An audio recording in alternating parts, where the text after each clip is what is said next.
Hello friends. तो आज का टाइटल तो देख के तुम लोगों को समझ में आ ही गया होगा कि आज का वीडियो किससे रिलेटेड है। तो ये टाइटल एक्चुअली होना चाहिए था how to attempt and analyse and then improve marks in your GATE test series. क्योंकि टाइटल का नाम बड़ा लंबा हो जाता इसलिए हम इसको how to attempt and analyse GATE test series ही रखे हैं, लेकिन डिस्कस सारा होगा। तो जो पहला तो ये वीडियो को हम 3 पार्ट में डिवाइड किए हैं। पहला, how to attempt GATE test series. दूसरा, how to analyse and improve marks in test series. तीसरा, सम इंपॉर्टेंट पॉइंटर्स, कुछ इंपॉर्टेंट पॉइंटर्स जो तुम लोग को ध्यान रखना है टेस्ट सीरीज देते वक्त, ताकि तुमको रियल गेट एग्जाम में उसका बेनिफिट मिल सके। तो पहला जो पार्ट है वीडियो का, how to attempt test series. तो टेस्ट सीरीज कैसे अटेम्प्ट करना है, ये चीज़ इंपॉर्टेंट इसलिए हो जाता है क्योंकि जब तुम उस समय 3 घंटा जो रियल गेट एग्जाम दे रहा होगा, उस समय प्लानिंग करना कि एग्जाम कैसे देना है, वो बहुत ही बेवकूफ़ी वाला काम होता है। और कितना भी तुम्हारा साल में अच्छा प्रिपरेशन हो, अगर वो 3 घंटा में अच्छा परफॉर्म नहीं किया तो तुम्हारा पूरा साल का मेहनत बर्बाद हो जाता है। इसीलिए उस जो 3 घंटे का प्लानिंग है, वो तुमको अभी से टेस्ट में मतलब उसको इम्प्लीमेंट करना शुरू करना होगा। तो वो कैसे करना है, वो सारा इसमें डिस्कस होगा कि how to attempt test series. तो पहला पॉइंट इसमें है कि always follow two phase method to give test. मतलब कभी भी जो तुम टेस्ट दे रहे हो किसी भी गेट का जब टेस्ट सीरीज दे रहे हो, तो हर टेस्ट को 2 फेज में देना है। पहले फेज में तुमको गेट टेस्ट को खत्म नहीं करना है, मतलब कि एक फेज में तुम शुरुआत कर रहे हो और एंड जो तुम्हारा जो टाइम होगा और टेस्ट तुम्हारा साथ में होगा, ऐसा नहीं। तुमको 2 फेज में एग्जाम देना है। मतलब कि पहली बार में जब तुम पूरा क्वेश्चन को ट्रैवर्स कर गए, तो तुमको एक बार और क्वेश्चन को ट्रैवर्स करना है। तो ऑन एन एवरेज तुम्हारे पास हर क्वेश्चन के लिए 2.5 मिनट होता है। जब तुम अपने पास 3 घंटा होता है गेट एग्जाम में, तो 180 मिनट और डिवाइडेड बाय 65 क्वेश्चन करोगे तो 2.5 मिनट से ज़्यादा ही पर क्वेश्चन तुमको मिलता है। तो ऑन एन एवरेज हम मान लेते हैं कि 2.5 मिनट है हर क्वेश्चन के लिए। तो हर topic wise, subject wise, multi subject wise, full length test of test series में भी ऑन एन एवरेज हर क्वेश्चन पे तुमको 2.5 मिनट ही मिलेगा। तो फर्स्ट फेज में तुमको क्या करना है कि पहली बार जब तुम सारा क्वेश्चन को ट्रैवर्स कर रहे होगे, तो वो सारे क्वेश्चन को बनाते चले जाओ जो 1 से 1.5 मिनट के अंदर तुम कॉन्फिडेंटली सॉल्व कर सकते हो। और फिर इससे क्या होगा कि तुम्हारा एंजाइटी कम होगा और कॉन्फिडेंस बढ़ेगा। ऐसा क्यों? क्योंकि जब तुम पहली फेज में 1 से 1.5 मिनट के अंदर तुम सारा क्वेश्चन बना लिया, तो इससे क्या होगा कि मान लो टॉपिक वाइज टेस्ट दे रहे हो, उसमें 17 क्वेश्चन होता है। अब पहला, अगर तुम्हारा प्रिपरेशन अच्छा है तो 8 से 10 क्वेश्चन तो बन ही जाएगा पहले फेज में। तो इससे क्या होगा कि तुम 10 क्वेश्चन तुम 15 मिनट बना लिया और अभी भी तुम्हारे पास आधा घंटा है उस टेस्ट को कंप्लीट करने के लिए और सिर्फ 7 से 8 क्वेश्चन बचा है। तो तुम्हारा एंजाइटी कम हो जाएगा क्योंकि अब तुमको पता है कि तुम्हारे पास बहुत सारा टाइम है और क्वेश्चंस कम है। और कॉन्फिडेंस इसलिए बिल्ड हो जाएगा क्योंकि तुम्हारे पास टाइम तो ज़्यादा बचा ही है और बहुत सारा क्वेश्चन तुम्हारा सॉल्व भी हो गया। अब कुछ ही क्वेश्चन बचे हैं सॉल्व करने के लिए। तो वही हम लिखे हैं कि in first phase solve the questions you are confident about and can be solve in 1 to 1.5 minute. इससे क्या होगा कि एंजाइटी कम हो जाएगा और कॉन्फिडेंस भी बिल्ड होगा। और दूसरे फेज में क्या करना है, in second phase start solving the remaining question. तो सेकंड फेज में अब तुमको क्या करना है, जो भी क्वेश्चन बच गया, तो तुमको लग रहा था कि पहले बार में बहुत ज़्यादा टाइम लेगा, या फिर पहले बार में तुमको लग रहा था कि इसमें कुछ ना कुछ डाउट्स है, या फिर तो नहीं बना होगा, तो उसको सेकंड फेज में कंप्लीट करने की कोशिश करो। तो जब तुम पूरा टेस्ट खत्म, तुम इससे क्या होगा, तुमको लास्ट में ये दिखेगा कि तुम्हारे पास 5 से 10 मिनट एक्स्ट्रा हर टेस्ट में बच रहा है, जो कि आखिरी के गेट एग्जाम में 15 मिनट कम से कम तुमको आखिरी में बचाना ही बचाना है फॉर वेरिफिकेशन, कि कहीं तुमको कोई और ऑप्शन मारना तो तुम कुछ कोई ऑप्शन तो नहीं मार दिया, और वो इसी 2 फेज के प्रैक्टिस से आएगा। दूसरा point, if you have time start from topic wise test then move to subject wise test and then move to multi subject wise test. मतलब कि अगर तुम्हारे पास टाइम है, मतलब कि मान लो कि तुम नवंबर एंड से तुम टेस्ट देना शुरू किया है या फिर दिसंबर फर्स्ट से टेस्ट देना शुरू किया, तो तुम्हारे पास एम्पल अमाउंट ऑफ टाइम है। तुम टॉपिक वाइज टेस्ट से शुरू कर सकते हो, फिर सब्जेक्ट वाइज टेस्ट में मूव करो, फिर मल्टी सब्जेक्ट वाइज टेस्ट में मूव करो, और डेफिनेटली फिर फाइनली तुमको जो फुल लेंथ टेस्ट है वो जनवरी के लिए रखना है। ठीक है, ऐसा नहीं कि दिसंबर में भी तुम फुल लेंथ टेस्ट दे सकते हो। अगर तुम्हारा बहुत सारा टेस्ट सीरीज लेके रखा है 3-4 और बहुत सारा फुल लेंथ टेस्ट है तो दे सकता है, अगर तुम्हारे पास समय बचा है दिसंबर में, after completing this topic wise, subject wise and multi subject wise test. लेकिन अगर ऐसा नहीं है, तुम्हारे पास टाइम कॉन्स्टेंट है या फिर less number of test series लिया है, तो मेरा सजेशन और एडवाइस यही रहेगा कि फुल लेंथ टेस्ट को हमेशा जनवरी मंथ के लिए ही रखना। इसमें जो एक पॉइंट हमेशा याद रखना कि learn from this test and do not जज yourself. Topic wise, subject wise, multi subject wise test खुद को जज करने के लिए नहीं होता। इसमें बहुत सारे स्टूडेंट के जिसका अच्छा प्रिपरेशन उसका भी नंबर कम आता है। इससे तुमको सीखना है, इससे तुमको लर्निंग्स लेना है, इससे तुमको नया कॉन्सेप्ट सीखने को मिलेगा, नया क्वेश्चन सीखने को मिलेगा। उससे फिर सीख के तुम जब फुल लेंथ टेस्ट देगा तो उसमें तुम खुद को जज करना शुरू कर सकता है। ठीक है। तो now move to full length test series. अब फुल लेंथ टेस्ट सीरीज में कुछ बातों का ध्यान रखना कि full length test for January month, full length test को हमेशा जनवरी मंथ के लिए रखो। You can use this test series to जज योरसेल्फ, मतलब अगर मान लो तुम इस टेस्ट सीरीज को खुद को जज करने के लिए यूज कर सकते हो फुल लेंथ टेस्ट को। अब मान लो कि तुम्हारा टेस्ट सीरीज में अच्छा नंबर आ रहा है, तुम्हारे एक्सपेक्टेशन के हिसाब से नंबर आ रहा है, तो बहुत बढ़िया बात है। तो तुम खुश हो सकते हो कि हाँ यार मेरा क्वेश्चन, अब मेरा प्रिपरेशन अच्छा लेवल पे है, तुम ये अज्यूम कर सकते हो। लेकिन अगर मान लो if you get less marks in full length test, तब क्या? अगर मान लो कि तुम्हारा एक्सपेक्टेशन से कम नंबर आ रहा है, तो तुमको तो इससे डिमोटिवेट नहीं हो जाना है, इंस्टेड तुमको खुश होना चाहिए। ऐसा इसलिए क्योंकि अभी भी तुम्हारा कुछ कॉन्सेप्ट बाकी है जो तुमको नहीं आता, वो तुम स्टेज सीरीज में सीख रहे हो। मतलब ये कॉन्सेप्ट अगर गेट एग्जाम में आ गया तब तुम बना लोगे, क्योंकि यहाँ पर तुम्हारा छूट गया था और यहाँ पर तुम उसको सीख लिया। जनरली मेरा जब टेस्ट सीरीज में कम नंबर आता था तो हम खुश हो जाते थे, क्योंकि हमको अब पता है कि मेरा अभी भी कुछ पॉइंट ऐसा है जो कि मिसिंग है, और अच्छा हुआ कि ये हमको यहाँ पता चल गया रैदर देन कि गेट एग्जाम में, जो रियल गेट एग्जाम में वहाँ पता चलता, क्योंकि वहाँ हम बना ही नहीं पाते। अब उसको डाउट हो उस क्वेश्चन को, क्या हम यहाँ पर सीख लिए, अब वो अगर एग्जाम में, मेरा गेट एग्जाम में आ गया तो हम उसको डेफिनेटली बना देंगे। तो इसीलिए अगर तुम्हारा खराब नंबर आए तो instead being demotivated, be happy, हम यही कहेंगे। अगला point, learn the art of skipping the question from this test. ये बहुत इंपॉर्टेंट फैक्टर है, बहुत बहुत बहुत ज़्यादा इंपॉर्टेंट। कुछ क्वेश्चन को स्टूडेंट क्या करता है कि जब सॉल्व कर रहा होता है तो स्टूडेंट किसी क्वेश्चन को एकदम ठान के बैठ जाता है कि ये क्वेश्चन तो भाई हम प्रैक्टिस बहुत की है, ये हमसे बनना ही चाहिए। अब उस क्वेश्चन में कैलकुलेटिव मिस्टेक के कारण या फिर कुछ फार्मूला मिस्टेक के कारण या कॉन्सेप्ट भूल गया होगा, उसके कारण 10 मिनट हो गया, 15 मिनट हो गया, लगा ही जा रहा है। यार तुम 4-5 क्वेश्चन जो तुमसे भविष्य में बन सकता है, तुम अभी 15 मिनट उस क्वेश्चन पे दे दिया और बना भी नहीं। तो इसीलिए art of skipping the question is very important, जो टेस्ट सीरीज से सीखते हो। इसमें ये होता कि मान लो जो क्वेश्चन तुमसे नहीं बन रहा, अब उसको तुम 2 मिनट दिया, 3 मिनट दिया, तो पहले फेज में तो तुम 1 से 1.5 मिनट में क्वेश्चन सारा बनाते जा रहे हो, वही तुमको बनाना है। लेकिन सेकंड फेज में भी इंपॉर्टेंट है कि कौन क्वेश्चन को स्किप करना है, क्योंकि मान लो सेकंड फेज में जो लास्ट में 2-3 क्वेश्चन तुम्हारा बन सकता था, वो तुम्हारा बीच में जो कोई क्वेश्चन में तुम 15 मिनट लगा दिया, उसके कारण बाकी का फ्यूचर वाला क्वेश्चन छूट गया जो सेकंड फेज में बनने वाला था। तो इसीलिए art of skipping the question बहुत इंपॉर्टेंट है, किस क्वेश्चन को हमको स्किप करना है at the right point of time, और वो टेस्ट सीरीज से ही सीखने को मिलता है। अब आते हैं दूसरे टॉपिक पे। पहला टॉपिक खत्म हो गया, how to attempt the test series. दूसरा टॉपिक है how to analyse and improve marks in test series. तो एनालाइज जनरली मतलब, अगर इनडायरेक्टली हम मतलब बोले तो इसका मतलब होता है learning, how to learn from test series and then improve marks in your test series. During analyzing of this test, go through each and every question despite of whether you solved or not। मतलब कि generally student क्या करता है analyse करते वक्त, कि उस question को एनालाइज करता है जो उससे नहीं बना या फिर जो उससे बहुत डिफिकल्टी से बना, मतलब तुक्का मार के या फिर किसी कारणवश, या फिर नहीं होता है, मतलब गलती से बन गया, तो उसी क्वेश्चन को एनालाइज करता है। लेकिन ऐसा नहीं होना चाहिए, तुमको हर क्वेश्चन को एनालाइज करना है, जो बन गया वो भी और जो नहीं बना उसको तो करना ही है। क्योंकि मान लो जो क्वेश्चन तुमसे बन गया और जो वहाँ पर सॉल्यूशन दिया है, वहाँ पर सॉल्यूशन हो सकता है उसका कोई शॉर्ट ट्रिक हो या फिर उसको कोई दूसरे कॉन्सेप्ट हो जो तुमको सीखने को मिल सकता है, इसलिए हर क्वेश्चन को हम लोग को एनालाइज करना रहता है।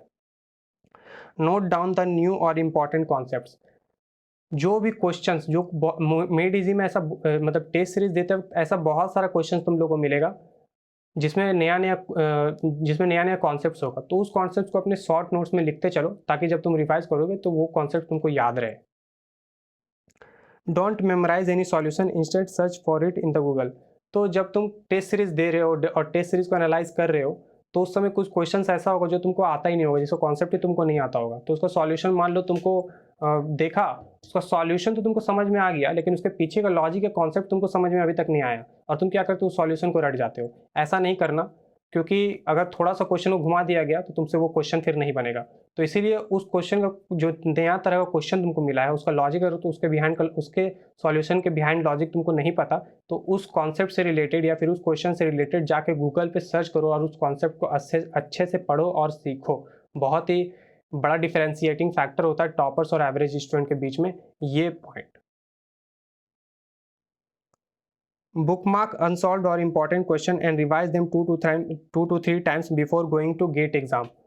मतलब कि जब भी तुम मान लो एनालाइज कर रहे हो, तो जो क्वेश्चन तुमसे नहीं बना या फिर जो क्वेश्चन तुमसे बहुत डिफिकल्टी से बना, या फिर कोई क्वेश्चन तुमसे कैलकुलेटिव मिस्टेक के कारण नहीं बना, तो उसको बुकमार्क कर लो और उसको गेट एग्जाम जाने से पहले 2 से 3 बार उसको रिवाइज कर लो। तो इससे क्या होगा कि वो सब जो सारा क्वेश्चन जो नहीं बना, या फिर जिसका नया कॉन्सेप्ट का था, नया कॉन्सेप्ट से रिलेटेड क्वेश्चन था, या फिर जिस क्वेश्चन में तुमको डिफिकल्टीज आ रही थी, अगर अब उससे रिलेटेड कोई गेट एग्जाम में क्वेश्चन आएगा तो तुम उसको बना सकते हो, और जो क्वेश्चन बन गया वो तो तुमको आता ही है। तो इसीलिए ये भी एक बहुत बड़ा डिफरेंशिएटिंग फैक्टर होता है टॉपर्स और एवरेज स्टूडेंट के बीच में। Whenever you revise this bookmark question, keep removing the question from bookmark which you have understood well। मतलब कि मान लो तुम बुकमार्क क्वेश्चन को पहली बार रिवाइज किए, तो जो क्वेश्चन तुमको पहली बार में अच्छे समझ में आ गया, दिमाग में पूरी तरह से बैठ गया, तो उस क्वेश्चन को अनबुकमार्क कर देना, बुकमार्क के लिस्ट से हटा देना। क्योंकि अब मान लो सेकंड टाइम भी तुम उसको रिवाइज कर रहे हो जो तुमको अच्छे से ऑलरेडी आ गया है, तो कोई मतलब नहीं बनता। ऐसा इसलिए हम बोल रहे हैं क्योंकि 2 से 3 बार जब तुमको फिल्ट्रेशन करेगा, तो जब लास्ट वीक तुम्हारा गेट एग्जाम के पहले एक लास्ट वीक स्ट्रैटेजी होता है, वो लास्ट वीक का स्ट्रैटेजी पूरा अलग होता है पूरा 1 साल के प्रिपरेशन से। तो उस समय तुमको यही सब सारा कॉन्सेप्ट्स और यही सब सारा बुकमार्क क्वेश्चंस पढ़ना है जो तुमको लास्ट तक टफ लगा या फिर लास्ट तक तुमको अच्छे समझ में नहीं आया। क्योंकि यही सब क्वेश्चंस है जो अगर गेट एग्जाम में आ गया तो तुमसे नहीं बनेगा, बाकी सारा तो कॉन्सेप्ट या क्वेश्चन तुमसे बन जाएगा। लेकिन अगर ये सब जो क्वेश्चंस है अगर बाकी टॉपर्स अगर बना देंगे तुम उससे पीछे रह जाओगे। इसीलिए ये सब क्वेश्चन जो लास्ट में तुम्हारे पास स्मॉल अमाउंट ऑफ क्वेश्चन बचा है, यही सब क्वेश्चन को लास्ट मतलब eight the end of the day तक तुमको रिवाइज करना है, और अगर इसमें से आ गया तो तुमको क्वेश्चन बनाना है। और यही सब क्वेश्चंस होता है जिसके कारण तुम्हारा रैंक बहुत ज़्यादा इंप्रूव होता है, क्योंकि बाकी जो क्वेश्चंस तुमको इजी लग रहा है वो बाकियों के लिए भी इजी होगा। यही सब क्वेश्चंस है जो बाकी स्टूडेंट नहीं बनाएगा, और तुम ये बनाओगे तभी तुम टॉप करोगे। तो वही हम बोले कि due to this at the end you will be left with the question which troubles you the most or you forget, and then during last week before GATE exam you can focus on this question. मतलब कि gate exam के पहले जो last week है यही सब questions पे जो लास्ट में तुम्हारे small amount of tough questions बच गया उसी पे फोकस करना है और उसी को बार बार रिवाइज करना है। For most of the test your analyzing time should be equivalent to the duration of the test. मतलब कि जब तुम टेस्ट एनालाइज कर रहे हो तो तुम्हारा एनालाइजेशन टाइम है ऑलमोस्ट इक्वल होना चाहिए टेस्ट सीरीज के टाइम के। मतलब कि मान लो तुम्हारा एक टॉपिक वाइज टेस्ट है तो उसमें 45 मिनट लगा टेस्ट देने में, तो तुम्हारा एनालाइजेशन टाइम भी 45 मिनट या 40 मिनट से 50 मिनट के बीच में होना चाहिए।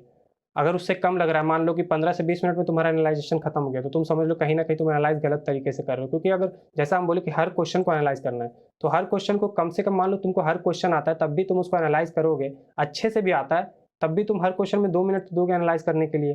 तो अगर तुम इनडायरेक्टली देखो तो 34 मिनट, मतलब 35 से 40 मिनट के आसपास तो लग ही गया जब तुमको सारा क्वेश्चन आता है। और अगर नहीं आता बहुत सारा क्वेश्चन या फिर बहुत सारा नया क्वेश्चन मिला है तो फिर 50-60 मिनट भी चला जाएगा। तो तुम देख रहे हो कि अगर तुम्हारा ऑलमोस्ट इक्विवेलेंट टाइम एनालाइजेशन में नहीं लग रहा टेस्ट सीरीज टाइम के, तो कहीं ना कहीं तुम्हारा एनालाइजेशन गलत तरीके से कर रहा है, उसको तुमको ठीक करना पड़ेगा।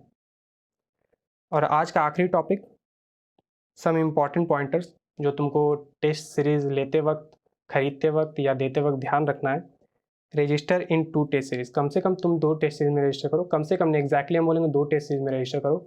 और मेरा सजेशन है one of the test series must be Made Easy test series. मेरा पर्सनल एडवाइस रहेगा कि एक टेस्ट सीरीज मेड इजी का रखना ही रखना, क्योंकि जो टॉप 500 स्टूडेंट्स आने वाले हैं गेट एग्जाम के बाद, वो 500 स्टूडेंट्स इसमें टेस्ट दे रहे होंगे और यहाँ पर तुम्हारा रियल कॉम्पिटिटर्स तुमको मिलेगा।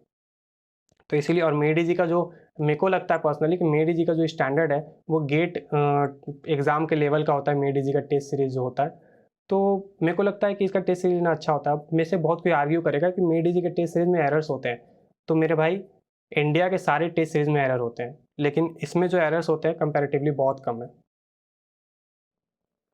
अगला pointer, try to complete all the test of Made Easy and full length test of other institute.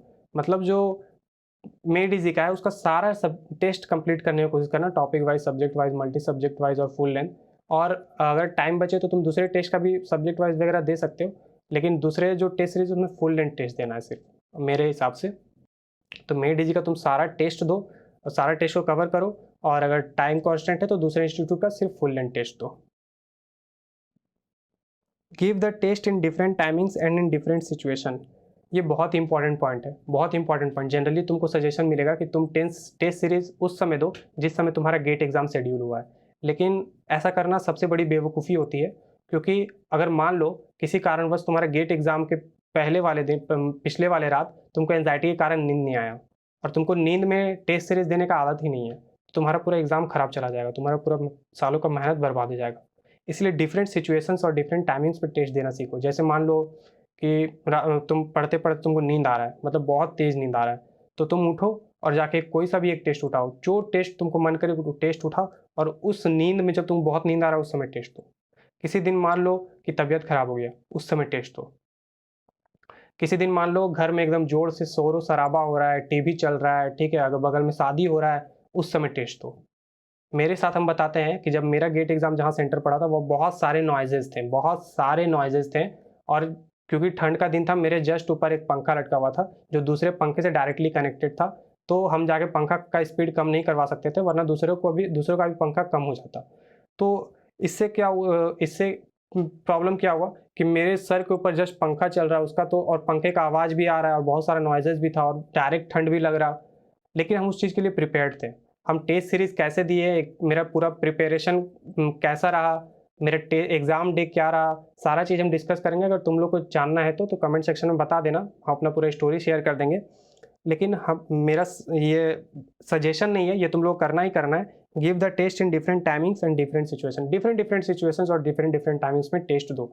हाँ, ये लेकिन ज़रूर करना कि ऐसा नहीं कि गेट एग्ज़ाम में जो जो तुम्हारा गेट एग्ज़ाम का टाइमिंग है उसमें टेस्ट देना ही नहीं है, उसमें भी टेस्ट दो। Actually 50% of the test GATE timings में ही अपना टेस्ट देना, जो गेट टाइमिंग का शेड्यूल हुआ है तुम्हारा, और बाकी का जो 50% टेस्ट है वो तुम अदर टाइमिंग्स और अदर सिचुएशंस में तुम दे सकते हो। Must register for MADG CBT1 and CBT2 and attend them. MADG CBT1 and CBT2 ज़रूर से ज़रूर रजिस्टर करना और उसको ज़रूर से ज़रूर अटेंड करना, क्योंकि यही दो टेस्ट है जो तुम्हारा fear of real GATE exam बहुत हद तक कम करता है। और जो प्लानिंग है जो तुम गेट एग्ज़ाम के दिन करोगे, उससे अच्छा प्लानिंग तुम CBT1 और CBT2 में ही करना। इसको as a real GATE exam समझना और उस हिसाब से प्लानिंग करना। अब मेरी CBT1 और CBT2 के दिन क्या करना है और एग्ज़ाम कैसे देना है, अगर तुम लोग को इससे रिलेटेड वीडियो चाहिए तो कमेंट सेक्शन पे कमेंट करो, हम इससे रिलेटेड वीडियो बना देंगे, क्योंकि ये बहुत ही इम्पॉर्टेंट रोल प्ले करेगा तुम्हारे गेट एग्ज़ाम के प्रिपरेशन के लिए। और लास्ट में बस इतना ही बोलना चाहेंगे कि ये जो पूरा आज डिस्कस किए हैं, इसको अच्छे से अगर तुम फॉलो करते हो तो ये टेस्ट सीरीज़ बहुत बड़ा रोल प्ले करेगा तुम्हारे गेट एग्ज़ाम में अच्छा रैंक लाने के लिए। तो फाइनली आज का वीडियो में इतना ही होना था डिस्कस, और आज का वीडियो यहाँ तक ख़त्म हो जाता है। लेकिन जो कंप्यूटर साइंस का अगर कोई कंप्यूटर साइंस का गेट का स्टूडेंट अगर ये वीडियो देख रहा, तो मेरा एक वेबसाइट है www.gprepg.com, उसमें जाओ, उसमें कंप्यूटर साइंस वालों के लिए मेरा खुद का कुछ शॉर्ट नोट्स है, उसको देखो। शायद कुछ पॉइंटर मिल जाए, लेकिन एक आइडिया लगेगा कि शॉर्ट नोट्स बनाना कैसे है, और वहाँ पर कुछ एक्स्ट्रा रिसोर्सेज भी है कंप्यूटर साइंस वालों के लिए। और मेरा एक पर्सनल पेड मेंटरिंग प्रोग्राम चलता है, जहाँ पर हम स्टूडेंट को through out the year mentor करते हैं, गाइड करते हैं कि कैसे एग्ज़ाम का पूरा मतलब कि प्रोग्रेस होना चाहिए। हम उसको क्लोजली उसको मॉनिटर करते हैं। और पूरे साल में हम सिर्फ 50 स्टूडेंट्स को ही लेते हैं, ताकि मेरा ये कोशिश रहता है कि उसको 2 से 300 के अंदर उसका रैंक किसी तरह मतलब अचीव करवाना है। तो उसके बारे में भी जानना है तो www.gprepg.com में जाके जान सकते हो, उसका लिंक डिस्क्रिप्शन में मिल जाएगा। और एक और चीज़ कि मैं इंजीनियरिंग कॉलेज में गेट से रिलेटेड और प्लेसमेंट से रिलेटेड सेमिनार भी लेता हूँ, और वहाँ पर सारा स्ट्रैटेजी वगैरह सारा डिस्कस करते हैं, वहाँ पर स्टूडेंट को गाइड भी करते हैं। तो अगर तुम चाहते हो कि मैं तुम्हारे कॉलेज में आके सेमिनार दूँ, तो सेमिनार का सारा डिटेल्स और कैसे कॉन्टैक्ट करना है सेमिनार के लिए, उसका लिंक डिस्क्रिप्शन में दिया है, वहाँ पर जाके तुम लोग देख लो और अपने सीनियर अथॉरिटी से बात करो कॉलेज का, अगर वो लोग अलाउ करते हैं तो you can invite me for the seminar as well. तो बस आज के लिए इतना ही बोलना था, और अगले वीडियो में मिलते हैं, तब तक के लिए थैंक यू।